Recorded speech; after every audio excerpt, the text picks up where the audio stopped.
सबसे विश्वसनीय news channel. हर खबर, हर मुद्दा, हर सवाल, जनता की आवाज।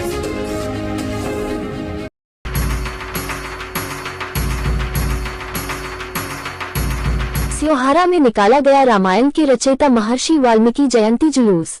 आइए नजर डालते हैं सनातन धर्म का पहले कवि व हिंदू समाज के धार्मिक ग्रंथ रामायण के रचयिता महान ऋषि वाल्मीकि जी की जीवनी पर एक नजर। महर्षि वाल्मीकि का जन्म भारतीय साहित्य के अद्भुत रचनाकारों में से एक के रूप में हुआ था। उनका जन्म त्रेतायुग के एक महत्वपूर्ण क्षणिक माह में हुआ था और वे एक आदि कवि थे। महर्षि वाल्मीकि को लेकर एक पौराणिक कथा ये भी है कि प्रारंभिक वर्षों में महर्षि वाल्मीकि रत्नाकर डाकू के नाम से जाने जाते थे।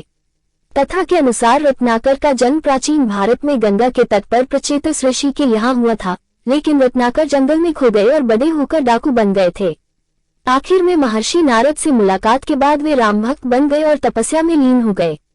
वाल्मीकि ने अपने जीवन को एक दुष्चरण का यानी एक कुटिया में वनवास गुजारा और वहां ध्यान और तपस्या का अभ्यास किया। एक दिन वाल्मीकि जी ने एक पक्षी को जोर से गाते हुए सुना और वो उसके गान को सुनकर एक उदात्त भावना में राम की कविता बोलने लगे। इस वाक्य के परिणाम स्वरूप वाल्मीकि जी वाल्मीकि मुनि बन गए और उन्होंने रामायण लिखना शुरू किया। महर्षि वाल्मीकि का मुख्य कार्य रामायण की रचना करना था।